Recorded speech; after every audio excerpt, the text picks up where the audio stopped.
اعوذ بالله من الشیطان الرجیم بسم الله الرحمن الرحیم. د ملاکن ټي وي ګرانو قدرمنو کتونکو، نن تاسو لپاره مونږه یو ځل بیا راغلي یو جبڼ ته، که د بنډارې پروګرام ورته وایې که سیلانی ورته وایې، خو غواړو چې خپلو کتونکو ته د دې علاقې د ښکلې نظارې، د خوندورې نظارې، د یخې یخې هواګانې او د ګرینري کومه چې هر طرف ته شینکې دی، دا تاسو ته وښایو. نو جبڼ ته راغلي یو ګرانو قدرمنو کتونکو، نن موږ سره دلته ډېر خلک راغلی دی، خصوصا چې مونږ د چا انتخاب کړی دی د هغې تعلق د تعلیم د شعبې سره دی، او بیا په تېره تېره هغې د آکسفورډ پبلک سکول بایزوخر کې د هغې ټیم ملګری دی، هغې راغلي دلته، هغې یو بنډاره هم کړې ده، او د هغې نه علاوه د هغې سره به د دې جبڼ د ښکلا په حواله باندې او د دې سره سره د کووډ 19 په وجه چې تعلیمي ادارو ته کوم مشکلات دي د هغې په حواله به د هغې سره خبرې کوو. موږ سره اوسئ.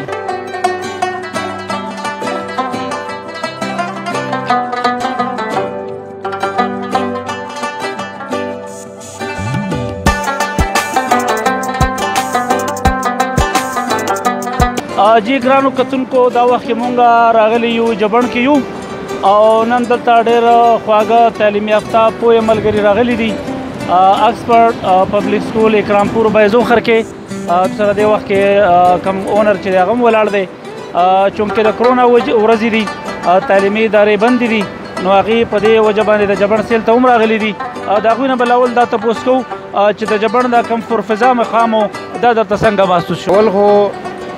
زه د ملاکن ټي وي او د هغې د ټوره ټیم زه ډېر شکرګزار یم چې هغوی موږ سره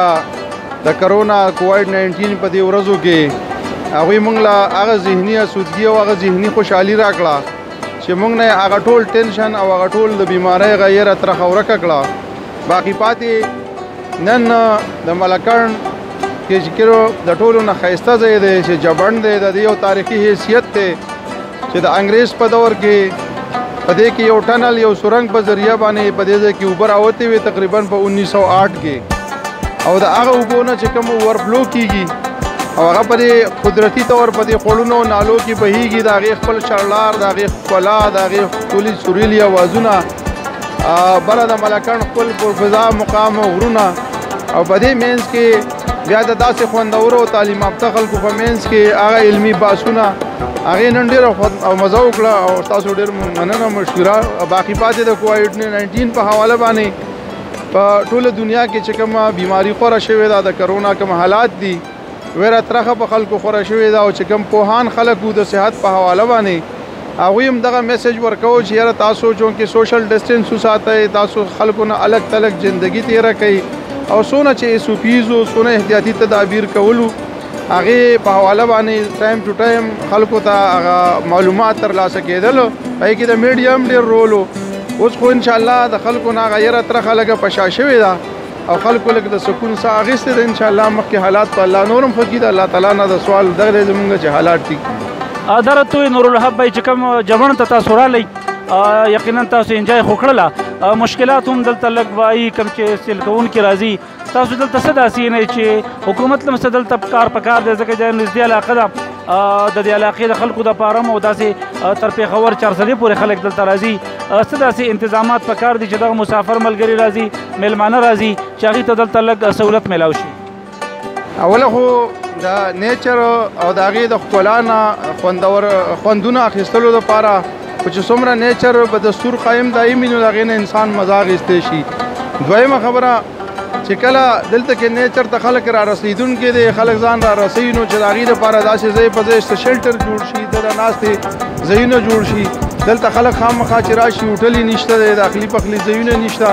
چې داسې څه نه څه فیسیلیټي راشي نو دې علاقې ته به خلک مخه شي، او بلکې په دې علاقه کې چې کومه ښکلا ده، د خلکو ټینشن، د خلکو انزایټي، د خلکو پریشر، د خلکو پریشانۍ به ټولې ختمې شي. دلته کې خلکو نه هغه دنیایي پریشانۍ ټولې هېرې شي، او د دلته کې یو داسې د ریلیکس ماحول لاندې ژوند تېرولو یو لحظه، یو موقع انسان ته ملاو شي. دا هغه لیر ټایم دی کوم چې د مزې اخیستو هغه ټایم دی. د حکومت دې طرف ته لږ روډ ټیک کړي او داسې ځینې په ځای باندې داسې پلونه اور بریجز غونډه کې جوړ کړي، که څه نه څه فیسیلیټیز څونه کېدی شي چې نیچر پې نه ډسټرب کېږي او دلته پې خلکو ته لږ سهولت او اسودګي راځي،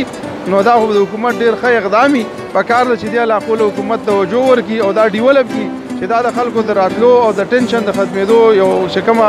غټه ذریعه ده غټه سورس دی چې دا دې طرف ته خلکو پام شي او د دې نه فایده واخلي.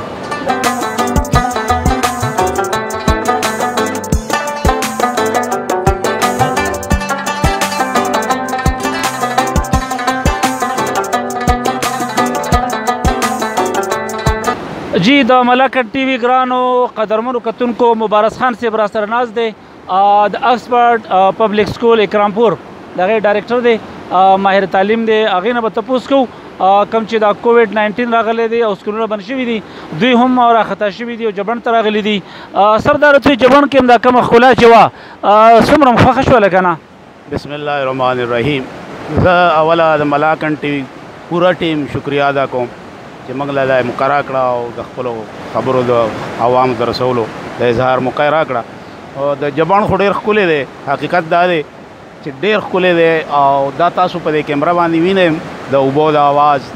دا د ونو بوټو د غرونو د ښکلا. لیکن افسوس دا دی چې حکومت د دې دپاره د اوسه پورې یو قدم هم اوچت نه کړه که په دې کې حکومت لږه توجه وکړه او په دې کې پکنیک پوینټ جوړ کړه نو زیاتر خلک په انشاءالله په ښه انداز سره دلته خپل سیل چې راشي هغه به انجوای کوي او هغه به ډېر په آرام سره په امن سره څنګه چې تاسو ته معلومه ده چې په مخکې مودو کې به دلته خلک د پېښور نه د چارسدې نه راله او اکثر به دلته د مرګ سره مخ شو. د هغې ځکه وجه دا ده چې دلته د هغې د خلکو د حفاظت دپاره د سیفټي دپاره څه پریکاشن نشته نه څه قدمونه اخیستل شوي دي. نو زه بیا یو وارې هغه خلکو نه ریکویسټ کوم چې د چا سره د اختیار دی چې هغه د دې دپاره داسې پټلي قدمونه اوچت کړي چې دلته خلک راشي انجوای هم کړي او د هر څه کوم د خطرې نه بالکل پاک خپل پروګرام دلته کې وکړي. سرداره ته وایي سکولونه بند دي، تاسو هم د هغې د وجې دلته راغلي ټایم درته میلاو شوی دی، څه محسوسوئ؟ څومره تاوان هم وکړو، دغه قام د بچو څومره نقصان وشو؟ یاره جي د کووډ 19 په حواله سره خو به زه دا خبره وکړم چې په دې منطق خو زه د اوسه پورې د سره پوهېږم نه چې یاره کرونا او د دې موجوده حکومت په منځ کې کم داسې اګریمنټ دی چې په هفته کې په خاص ورځو کې لاک ډاون کوي او د دوی د کرونا سره اګریمنټ دی چې هغه په دغې ورځو کې نه راځي او په څو ورځو کې به راځي. منډیې ته به نه راځي، منډیې ته به راځي او سکولونو ته به نه راځي.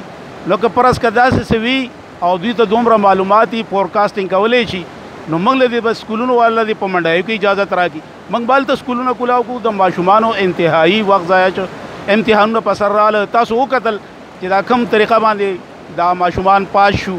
او دا نیکسټ چې څونه یو کال خو تقریبا دا سوات او هزاره په دې علاقو کې تقریبا یو کال ضایع شو. زمونږ هم کافي ټایم ضایع شو، زمونږ ماشومان بالکل شړ شوي دي. موږ د حکومت نه ریکویسټ کوو، پرزور اپیل کوو چې مهرباني وکړي د ماشومانو د وخت بچ کولو دپاره د دې قومي نقصان د کمولو دپاره د دې دپاره دې یو قدم اوچت کړي او د دې 15 اګست خواهشاتي د سکولونه کولاو کړي. نو انشاءالله موږ به د خپل چې کوم نقصان شوی دی د هغې د پوره کولو کوشش کوو او که د دې نه لیټ کېږي نو زه تاسو دا لیکل درکوم چې دا امپاسبل ده چې دا نقصان پوره کړی شي.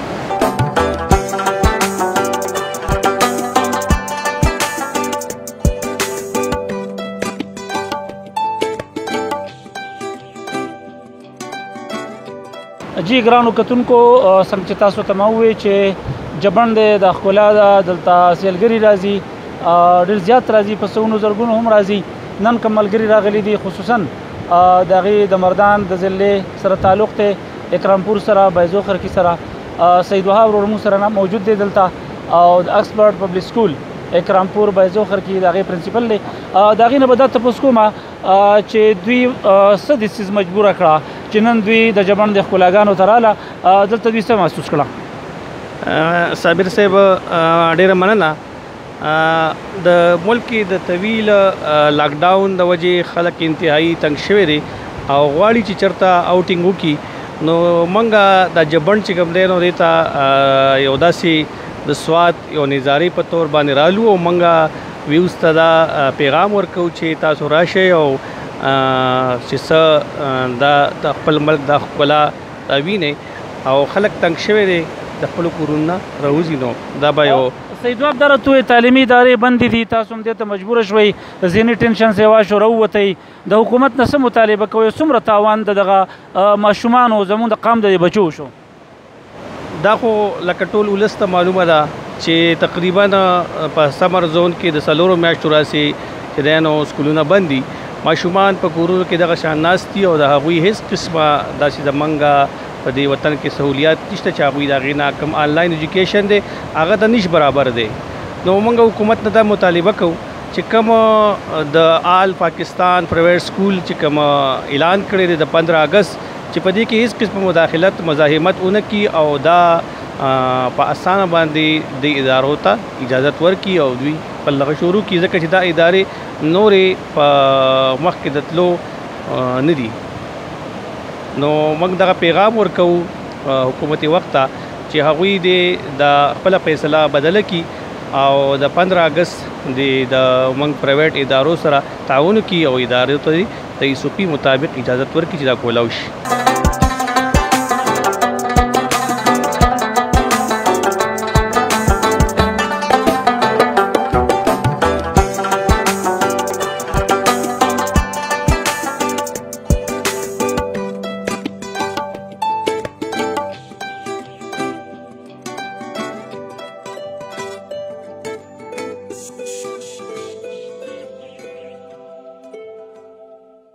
اجي کتونکو دا را سره یو بل ملګری ولاړ دی،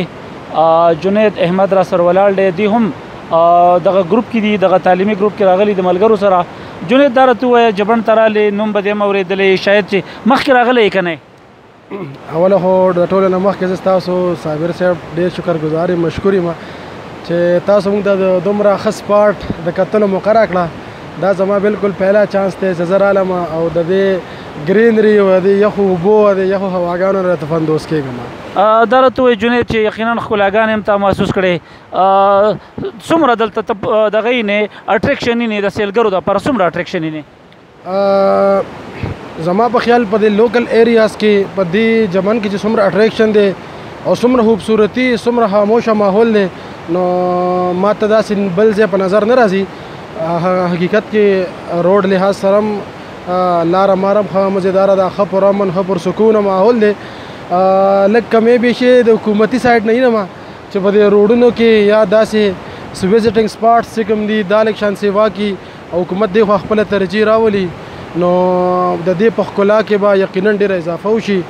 او بله یوه اهم خبره زما په ذهن کې راځي چې څومره ټورسټ یا څومره وروڼه یا زمونږ نور ملګري دلته راځي وزټس ته، نو دا څومره ګند یا ریپرې وغیره چې یو غورځي بغیر د څه دغه نو پکار دا دی چې هغې له یو پوره ډسپلین سره یو ځای ته راغونډ کړي او یو خاص ځای له مختص کړي، هغې ته یې نو دې په دې ښکلا کې به نوره هم اضافه کېږي او څه کمې به پکې نه راځي.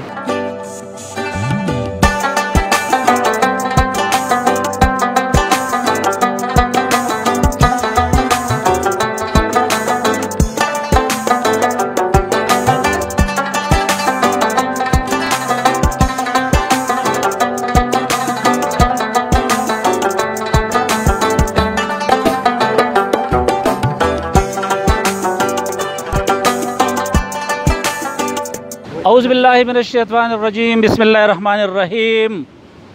جامونه کله کوي خوند د پیښور په دوب کې، جامونه کله کوي خوند د پیښور په دوب کې چې د خوړ غاړه او د جبن د سیلې شنګ نه وي. د ملاکن ټي وي ګرانو قدرمنو کتونکو یقینا خوړ به هم تاسو لیدلی او د هغې سره سره د هوا شنګ هم تاسو واورئ که نه مې اورېدلی او کم د اوبو شور کم ښکلا او هم تاسو انشاءالله تعالی زموږ پرې پروګرام کې ګورئ. ګرانو کتونکو راغلي یو جبن ته او نور کله هم موږ دلته راځو، خو نن چې کوم پروګرام دی نو دا لږ ځانګړتیا لري، سیلګری هم دی، سیلانی هم دی او د هغې سره سره یو وړه غوندې بنډاره هم ده او دا نن یو انفرادیت دا لري چې نن کوم ملګري دي زموږ سره په دې پروګرام کې خصوصا د هغې تعلق د شعبې تعلیم سره دی، د اکسفورډ پبلک سکول اکرامپور بایزوخر کې د هغې ډایرکټرز، د هغې منیجمنټ، د هغې پرنسپلز او د هغې سره سره نور ټول ملګري موږ سره دلته موجود دي. نو ګرانو کتونکو نن چې تاسو کوم پروګرام و ټول تاسو وکتو، مختلفو پوهانو سره تاسو خبرې هم واورېدې. انشاءالله تعالی پروګرام به نن د دې نوې ځانګړتیا سره خوښ شوی. تر بله پروګرامه پورې خپل کوربه صابر حجازي ته اجازت ورکړئ. په لوی الله مسپارم، د الله په امان.